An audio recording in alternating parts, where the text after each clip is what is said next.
बच्चों वाले परिवार में आई बहू। ऋतु बेटा, जरा ध्यान से जाना, मौसम भी आज बारिश का हो रहा है और साइकिल भी थोड़ा आराम से चलाया कर। रितु साइकिल साफ कर रही होती है, वहीं सरोज उसके पास खड़ी होती है। हाँ माँ, मैं साइकिल आराम से ही चलाऊंगी, आपको बिल्कुल भी चिंता करने की जरूरत नहीं है। मेरा तो रोज का आना जाना हो गया है। चलिए अब मैं जल्दी से निकलती हूँ। ऐसा कहकर रितु साइकिल पर सवार होकर फूड फैक्ट्री पहुंच जाती है। अरे आ गई भाई रितु, तुम तो अपने समय की बिल्कुल पक्की हो। हमेशा अपने काम को लेकर सीरियस रहती हो, हैं? जी मालिक, अगर मैं काम के प्रति सीरियस नहीं रहूंगी तो जो लोग मेरे टिफिन का इंतजार करते हैं वो भूखे रह जाएंगे। मैं नहीं चाहती कि मेरी वजह से किसी को भी भूखा रहना पड़े। लो भाई, तुम्हारे सारे टिफिन तैयार हो गए हैं। अब जल्दी से इन्हें साइकिल पर बांधो और टिफिन डिलीवरी के लिए निकल जाओ। रितु सारे टिफिन साइकिल पर रखकर घर का टिफिन देने के लिए निकल जाती है। शाम का समय होता है, रितु घर लौट रही होती है, तभी जोरों की बारिश शुरू हो जाती है। बारिश की वजह से उसकी साइकिल पत्थर पर फिसल जाती है, जिससे उसे चोट लग जाती है। हाय बाप रे, ये बारिश तो एक दिन जरूर मेरा हाथ पैर तुड़वा कर छोड़ेगी। ऐसा कहकर रितु साइकिल को पैदल चलाते हुए घर पहुंच जाती है। बेटा, तेरे सारे कपड़े गंदे कैसे हो गए? कुछ नहीं माँ, आज फिर बारिश में साइकिल फिसल गई थी। खैर आप सब बैठिए, मैं जल्दी से आप सबके लिए खाना लगाती हूँ। हाँ दीदी, जल्दी से खाना लगाओ, मुझे बहुत जोरों की भूख लगी है। आज तो मैं तेरे लिए फूड फैक्ट्री से आलू पूरी, हलवा और मीठा कद्दू लेकर आई हूँ। सभी लोग एक साथ बैठकर खाना खाने लगते हैं। अरे भाई, आज मैं बाजार गई थी सब्जी लेने। आलू का रेट पूरे 150 रुपए किलो बता रहे थे। मैं तो सुनते ही वापस आ गई। माँ, 150 रुपए किलो, इतने महंगे आलू? इतनी महंगाई में हम गरीब लोग क्या खाएं और क्या नहीं। शुक्र है कि मैं फूड फैक्ट्री में काम करती हूँ, जिससे हमारे खाने का इंतजाम हो जाता है। सब लोग ऐसे ही आपस में बातें करते हैं। अगली सुबह सरोज चूल्हे पर चाय बना रही होती है, वहीं रितु सामने खड़ी होकर अपने बाल बना रही होती है। बेटा, जरा संभल कर जाया कर, आजकल गुंडे मवालियों की बड़ी चर्चा सुनने में आ रही है। अरे माँ, आप कैसी बातें कर रही हो? आपकी बेटी किसी से डरने वाली नहीं है। अगर कोई गुंडा सामने आ गया तो उसे ऐसा सबक सिखाऊंगी कि उसे अपनी नानी याद आ जाएगी। ऐसा कहकर रितु साइकिल पर बैठकर फूड फैक्ट्री के लिए निकल जाती है। रास्ते में फिर से जोरों की बारिश होने लगती है। अरे ओ मैडम जी, कहाँ अकेले अकेले साइकिल की सवारी करके जा रही हो? जरा हमें भी अपने पीछे बिठा लो। रुक, अभी बताती हूँ तुझे। रितु साइकिल से उतरकर उसी साइकिल से प्रिंस की पिटाई करने लगती है। तभी वहां छाता लेकर पड़ोसन कमला पहुंच जाती है। बेटा, बहुत अच्छा सबक सिखाया तूने इस गुंडे को। ये आते जाते हर लड़की को छेड़ता है। हर लड़की को तुम्हारी तरफ बहादुर होना चाहिए। तुम तो घर की जिम्मेदारियां भी कितने अच्छे से निभाती हो। हाँ आंटी जी, हर लड़की अंदर से बहादुर होती है, उसे किसी से डर कर नहीं रहना चाहिए। मुझे तो अपने घर के लिए काम करना अच्छा लगता है, आखिर पूरे घर की जिम्मेदारी मैं ही तो संभालती हूँ। अच्छा, अब मैं चलती हूँ, मुझे फूड फैक्ट्री जाने में देर हो रही है। ऐसा कहकर रितु साइकिल उठाती है और फूड फैक्ट्री पहुंच जाती है। हे भगवान, कितना बुरा हो गया। अरे भाई, कोई मुझे भी बताएगा कि आखिर बात क्या है? रितु बेटा, तुम्हें खबर नहीं मिली क्या? बाढ़ की वजह से पूरा का पूरा गांव तबाह हो गया। एक भले इंसान ने सभी बच्चों की जान बचाई है, न जाने अब उन लोगों का क्या होगा। हे भगवान, सब लोगों की मदद करना। आज तो मैं भी लेट हो गई हूँ। चलिए जल्दी से सारे टिफिन दे आती हूँ। रितु सारे टिफिन साइकिल पर रखकर घर घर पहुंचाने के लिए निकल जाती है। रोज की तरह वो विधवा आश्रम में भी खाना देने जाती है। जैसे ही रितु विधवा आश्रम पहुंचती है। आ गई तुम बेटा, तुम्हारा इंतजार तो यहाँ की सारी विधवा औरतें ऐसे करती हैं जैसे उन्हें चांद का दीदार होना हो। अच्छा आंटी, मुझे पता है यहाँ की सभी आंटियाँ मुझसे कितना प्यार करती हैं। चलिए मैं जल्दी से सबको टिफिन देकर खाना खिलाती हूँ। आज मेरे पास थोड़ा समय है, इनके साथ थोड़ा वक्त बिताऊंगी तो मुझे भी अच्छा लगेगा। ऐसा बोलकर रितु टिफिन खोलती है और अपने हाथों से सभी विधवा महिलाओं को खाना परोसने लगती है। ऋतु बेटा, जरा देख तो ये दवाइयाँ कैसी हैं। अब तो मेरी आंखों ने भी जवाब दे दिया। पता ही नहीं चलता कि क्या लिखा है और कौन सी दवा कब खानी है। दादी अम्मा, मैंने आपको कितनी बार कहा है कि आप मेरे आने का इंतजार कर लिया कीजिए। मैं तो हर रोज आती हूँ। रुकिए, अभी मैं आपको आपकी दवा देती हूँ। ऐसा कहकर रितु टेबल से दवाइयां उठाकर लाती है और दादी अम्मा को समय पर दवा देती है। ऋतु बेटा, हमारे अपनों ने तो कभी हमारा साथ नहीं दिया, लेकिन तुम बिल्कुल अपनी सगी दादी की तरह हमारा ख्याल रखती हो।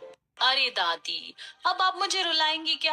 आप ही तो मेरी असली दादी हैं। आप सबके साथ रहकर मुझे बहुत खुशी मिलती है। अच्छा, आज मुझे घर जाने में भी देर हो गई है। कल फिर आप सबसे मिलने आऊंगी।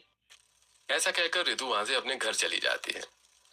हे भगवान, आज का दिन कितना मुश्किलों से भरा हुआ था। शुक्र है कि मैं रोज विधवा आश्रम जाती हूँ। दादी अम्माओं के साथ मेरा मन बहल जाता है। कैसा मुश्किलों से भरा दिन बेटा? क्या हुआ? तू ठीक तो है? सब कुछ ठीक है माँ। आज तो मैंने उस गुंडे को अच्छा मजा चखा दिया, और जब मैं विधवा आश्रम जाती हूँ तो दिन भर की सारी थकान वहीं जाकर खत्म हो जाती है। हाँ हाँ मेरी लाडली, मुझे पता है तुझे उनकी सेवा करने में बहुत सुकून मिलता है, तभी तो तू हर रोज टिफिन देने के बहाने उनके साथ इतना समय बिताती है।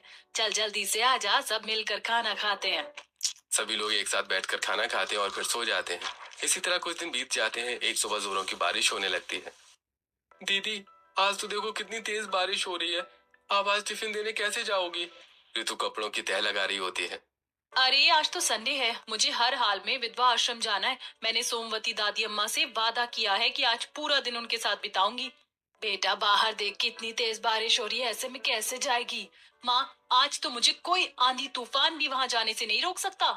ऐसा कहकर ऋतु साइकिल उठाती है और विधवा आश्रम के लिए निकल जाती है। जैसे ही ऋतु विधवा आश्रम पहुंचती है, सभी बुजुर्ग महिलाएं उसे देखकर खुश हो जाती हैं।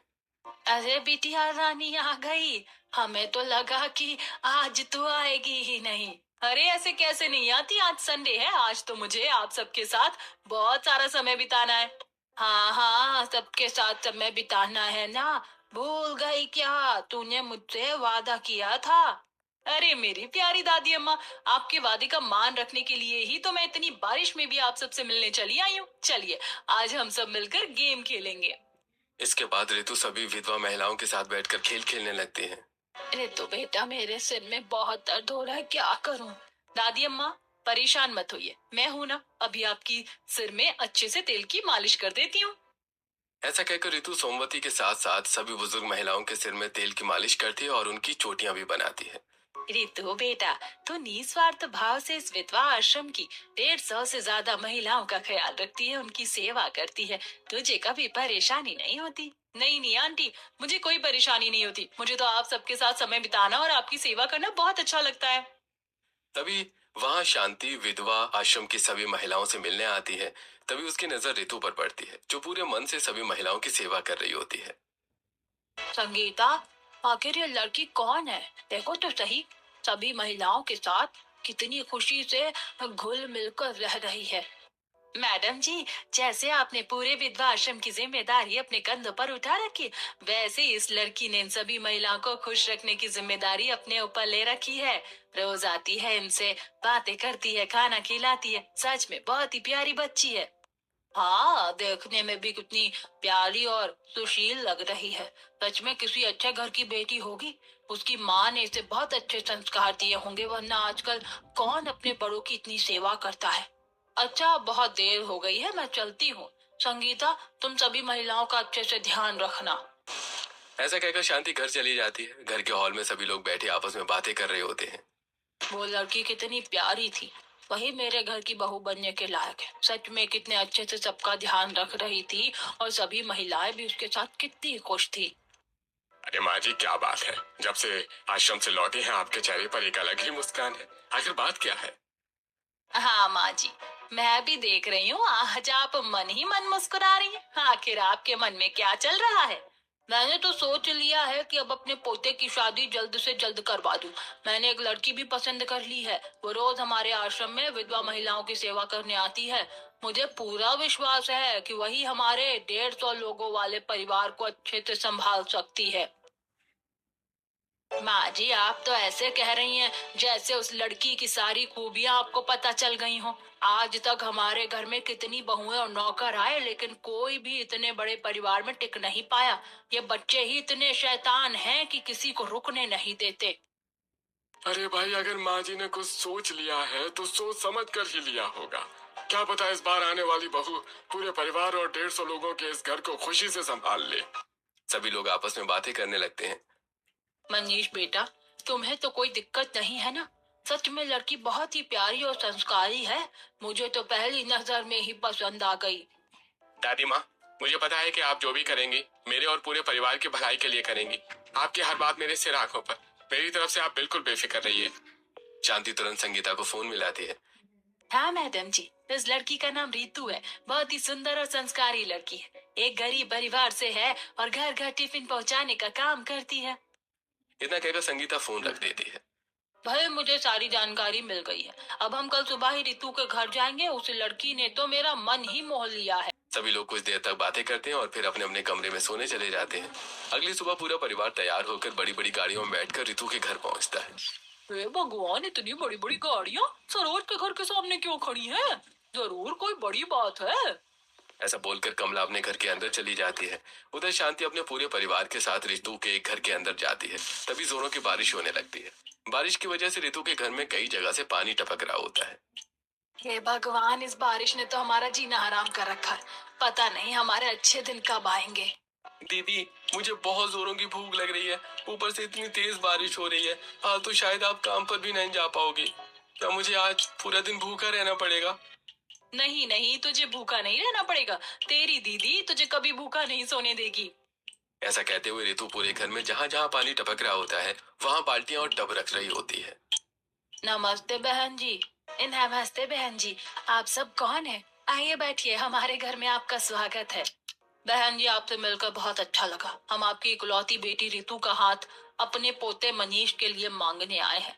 अगर आपको कोई आपत्ति ना हो तो हमारी तरफ से ये रिश्ता पक्का है। बहन जी, हम कहाँ मिट्टी और आप कहाँ सोना। हमारा और आपका तो कोई मेल ही नहीं है।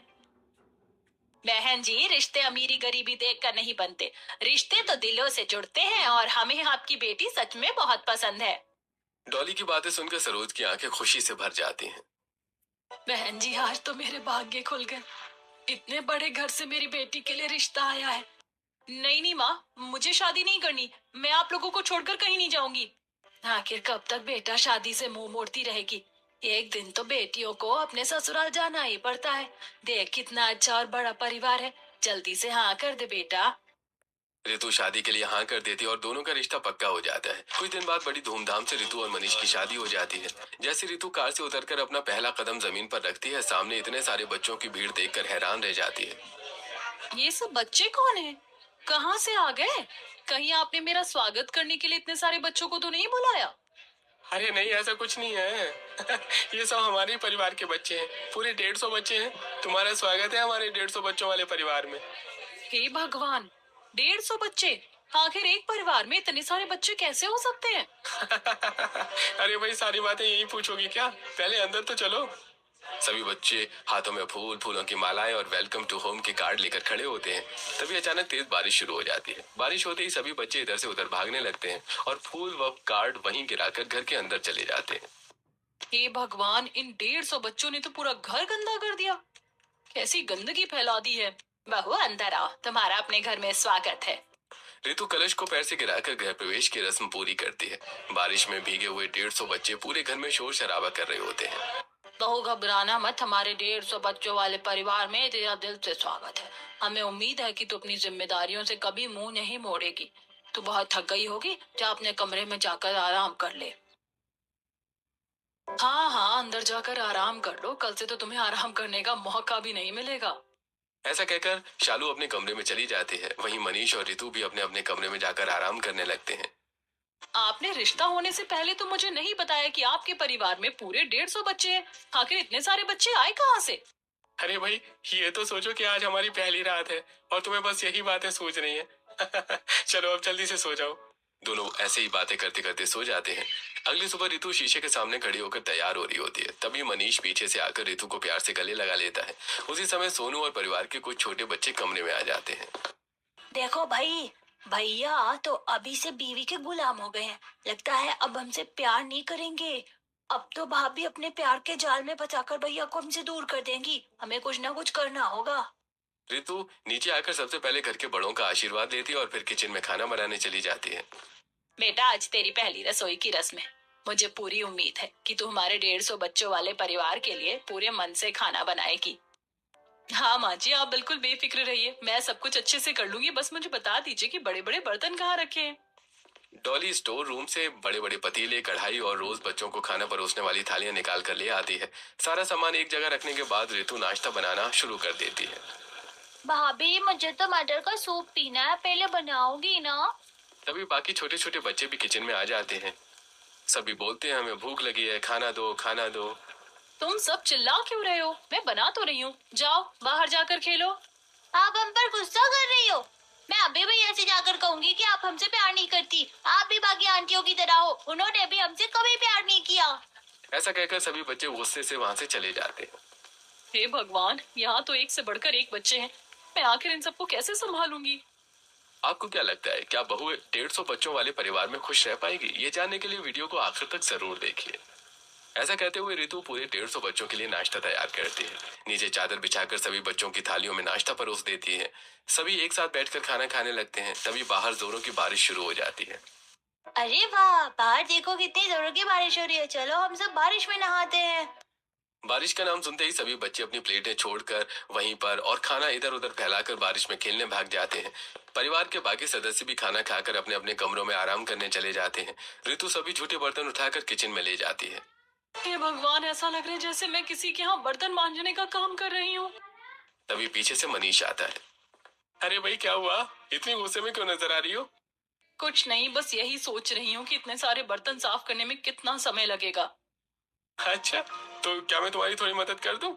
दोनों प्यार से बातें करने लगते हैं। तभी खुशी और परी वहां आ जाते हैं।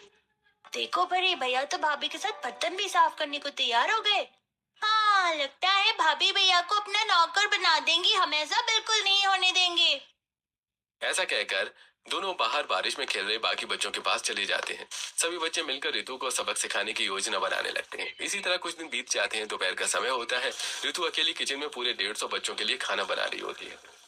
देखा, अब तो तुम्हारा पूरा दिन और रात सिर्फ किचन में ही निकल जाएगा। अच्छा हुआ मैंने पहले ही हाथ खड़े कर दिए थे, वरना मैं भी इन 150 बच्चों के लिए खाना बनाते बनाते परेशान हो जाती। यहाँ तो कोई नौकर भी नहीं टिकता।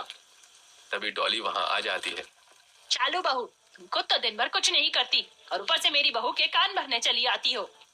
डॉली की बात सुनकर शालू मुंह बनाते हुए वहां से चली जाती है। माँ जी, आखिर ये 150 बच्चे हैं किसके, कोई मुझे बताएगा? अरे बेटा, ये सब तुम्हारे रिश्तेदारों के बच्चे हैं। मामा, बुआ, मौसी और बाकी रिश्तेदारों के। बारिश की छुट्टियां चल रही हैं, इसीलिए कुछ दिनों के लिए यहाँ आए हैं। जल्दी ही अपने अपने घर चले जाएंगे। अब तुम जल्दी जल्दी खाना बना लो, बच्चे भूख से परेशान हो रहे हैं। इतना कहकर डॉली वहां से चली जाती है। दूसरी ओर ऋतु बड़े पतीले में चावल उबाल रही होती है और कढ़ाई में सब्जी बना रही होती है। तभी सोनू दौड़ता हुआ आता है। भाभी, भाभी जल्दी चलो, परी के पेट में बहुत जोर से दर्द हो रहा है। क्या? कहाँ है परी? चलो जल्दी चलो। ऋतु जल्दी से किचन से बाहर चली जाती है, लेकिन बाहर जाकर देखती है कि वहां कोई भी बच्चा नहीं होता। इसी मौके का फायदा उठाकर सोनू और बाकी बच्चे सब्जी में ढेर सारी मिर्च और नमक डाल देते हैं। सोनू भैया अब आएगा ना? आंटी को मजा खुद को बहुत होशियार समझती है। हमारे भैया को हमसे दूर करना चाहते हैं, लेकिन हम ऐसा बिल्कुल नहीं होने देंगे। इतना कहकर सभी बच्चे चुपचाप किचन से बाहर निकल जाते हैं। कुछ देर बाद ऋतु वापस किचन में आकर खाना तैयार कर देती है। सभी लोग एक साथ बैठकर खाना खाने लगते हैं। बहू, ये क्या बनाया है? इतनी मिर्च है कि मुझसे तो खाया भी नहीं जा रहा। माँ, कितनी मिर्च है। मैं तो ये बिल्कुल नहीं खा सकता। मेरे तो कानों से धुआं निकल रहा है। रजत की बात सुनते ही सभी बच्चे भी शोर मचाने लगते हैं। बहुत मिर्च है, बहुत मिर्च है। मैं भी ये खाना नहीं खाऊंगी। हमें बहुत भूख लगी है। हमारे लिए दूसरा खाना बना कर लाओ। सभी बच्चे जोर जोर से बर्तन पटकने लगते हैं। अरे बाबा, तुम सब शांत हो जाओ, बस मुझे थोड़ा सा समय दो, मैं अभी दूसरा खाना बनाकर लाती हूँ।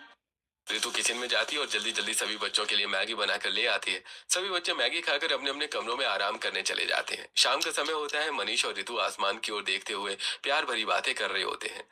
अरे, मैं तो कभी अपनी नानी या मामी के घर छुट्टियां मनाने भी नहीं गई, और आपने तो अपने सारे रिश्तेदारों के बच्चों को यहीं इकट्ठा कर रखा है। पता नहीं ये सब यहाँ से कब जाएंगे। मनीष मन ही मन सोचने लगता है। अगर मैंने तुम्हें सच बता दिया तो शायद तुम भी घर की बाकी औरतों और नौकरों की तरह बच्चों के साथ अत्याचार करने लगोगी, जो मैं बिल्कुल भी नहीं होने दूंगा। दोनों ही कुछ देर बातें करते हैं और फिर सो जाते हैं। अगली सुबह माँ जी, आज घर में सब्जी भी नहीं है, मैं बाजार से सब्जी लेकर आती हूँ। हाँ बहू, हमारे घर में तो हर दिन इतनी सब्जी लगती है कि रोज खत्म हो जाती है। बेटा ध्यान से जाना, मौसम भी बारिश का है। ऋतु सब्जी लेने बाजार पहुंच जाती है। भैया, 20 किलो आलू, 5 किलो प्याज, 1 किलो हरी मिर्च, 5 किलो टमाटर और 55 किलो बाकी हरी सब्जियां पैक कर दीजिए। अरे बहन जी, क्या आपके घर में कोई भंडारा है जो इतनी सारी सब्जियां ले जा रही हो? भैया जी, हमारे घर में तो रोज ही ऐसा खाना बनता है। मैं तो अब तंग आ चुकी हूँ। तभी पड़ोसन विमला वहां आ जाती है। बहू तो अकेले ही पूरी 150 परिवार के लोगों के लिए सब्जी लेने आई है। हाँ आंटी जी, अकेले ही आई हूँ, बाकी सब तो बच्चों को संभालने में लगे। पता नहीं ये सब यहाँ से कब जाएंगे। बेटा ये कहीं नहीं जाने वाले। और तुझे किसने कह दिया कि ये जाने वाले हैं? तभी जोरों की बारिश होने लगती है। अरे कितनी तेज बारिश हो रही है बेटा, फिर कभी बात करेंगे, अभी मैं चलती हूँ। इतना कहकर विमला छाता लेकर वहां से चली जाती है। रितु भी अपना छाता खोलती है और भारी भरकम सब्जियों के थैले उठाकर चलने लगती है। ये भगवान, एक तो बारिश, ऊपर से इतनी सारी सब्जियां, मुझसे तो चला भी नहीं जा रहा। तभी एक ऑटो वाला आता है। रितु उसमें बैठकर घर पहुंच जाती है। शाम का समय होता है। रितु किचन में खाना बना रही होती है। सभी लोग एक साथ बैठकर खाना खाने लगते हैं। तभी सोनू जानबूझकर पानी का गिलास गिरा देता है। जैसे ही रितु बच्चों को खाना परोसने के लिए आगे बढ़ती है, उसका पैर फिसल जाता है और वो नीचे गिर जाती है। आंटी गिर गई, आंटी गिर गई। आंटी को पैर फिसल गया। रितु दुखी होकर अपने कमरे में चली जाती है। हे भगवान, मैं तो बहुत परेशान हो चुकी हूँ। पता नहीं ये सब यहाँ से कब जाएंगे। तभी मनीष कमरे में आता है। अरे इतने दिन हो गए, मैं तो अपनी व्लॉग भी डालना भूल गया। मेरे सब्सक्राइबर भी मेरा इंतजार कर रहे होंगे। हाँ हाँ, आपको तो बस अपने YouTube चैनल की पड़ी है, आप उसी पर वीडियो डालते रहिए। आपको मेरी तो कोई परवाह ही नहीं है। इन बच्चों ने मेरा जीना हराम कर दिया है। अरे वही बच्चे हैं। हाँ, बच्चे शैतानी नहीं करेंगे तो क्या हम करेंगे। अच्छा आप सो जाओ। दोनों ऐसे ही सो जाते हैं। रात के 2 बजे सोनू, रजत, खुशी, परी और बाकी सभी बच्चे चुपके से कमरे में घुस जाते हैं। फिर धीरे धीरे बिस्तर पर चढ़कर रितु के ऊपर बैठ जाते हैं। बचाओ बचाओ, चूहे चूहे। रितु की चीख सुनकर बाहर खड़े सभी बच्चे जोर जोर से हंसने लगते हैं। वाह, आंटी को तो मजा आ गया। अब तो ये पक्का घर छोड़ के चली जाएंगी। बच्चों की हंसी सुनकर रितु गुस्से से भर जाती है। कल सुबह ही मैं अपने मायके चली जाऊंगी। अब मैं यहाँ बिल्कुल भी नहीं रहूंगी। अगली सुबह रितु अपना बैग उठाकर अपने मायके चली जाती है। मनीष बच्चों को कुछ नहीं कहता, लेकिन मनी मन उन्हें सबक सिखाने की योजना बना लेता है। मनीष घर में एक नई नौकरानी रख लेता है। नौकरानी रोज बच्चों को समय पर खाना नहीं देती और जो बच्चा खाना मांगता उसके साथ मारपीट भी करती। दोपहर का समय होता है। सोनू नौकरानी के पास जाता है। आंटी भूख लगी है, जल्दी से कुछ खाने को बना दो ना। तब देखो तब खाने की पड़ी रहती है, पेट है या कुआं।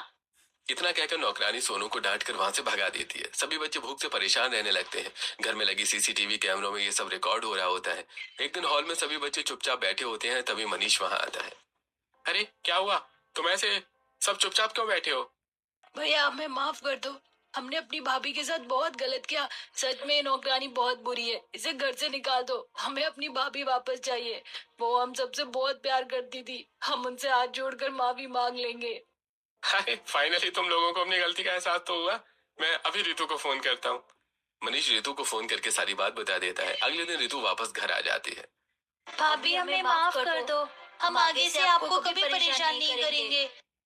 ठीक है, लेकिन अब तुम लोगों को कम शैतानियां करनी चाहिए। तुम लोगों ने मुझे बहुत परेशान किया। अब हम सब मिलकर प्यार से एक साथ रहेंगे। इसी तरह कुछ दिन बीत जाते हैं। रितु अपने कमरे में बैठकर डायरी में कुछ लिख रही होती है। तभी वहां मनीष आता है। अरे भाई ये क्या, डायरी लेकर बैठ गई हो? क्या करने की तैयारी है? सुनिए जी, मैंने बच्चों को 3 ग्रुप में बांट दिया है। पहले ग्रुप में छोटे बच्चे रहेंगे जो खिलौनों से खेलेंगे। दूसरे ग्रुप में वो बच्चे रहेंगे जो खेलेंगे भी और पढ़ाई भी करेंगे। तीसरे ग्रुप में बड़े बच्चे रहेंगे जिन्हें जिम्मेदारियों का एहसास कराया जाएगा। अरे वाह, तुमने तो बहुत अच्छा किया। तुम तो सच में पीटी टीचर की तरह इनकी ट्रेनिंग कराओगी। ऐसे तो ये सारी बातें अच्छी सीख जाएंगे। मुझे ऑफिस के लिए देर हो रही है। ऐसा कहकर मनीष ऑफिस चला जाता है। रितु नीचे आकर सभी बच्चों को एक लाइन में खड़ा करके उन्हें अनुशासन और अच्छी आदतें सिखाने लगती है। तभी शांति वहां आती है। बहू, सच में तुझे इस घर में लाने का मेरा फैसला बिल्कुल सही था, वरना आज से पहले जितनी भी बहुएं आई, बच्चों का नाम सुनते ही इस घर से भाग गई। इतना कहकर शांति खुशी से मुस्कुरा देती है। दोपहर का समय होता है। रितु किचन में खाना बना रही होती है। तभी खुशी और परी वहां आती है।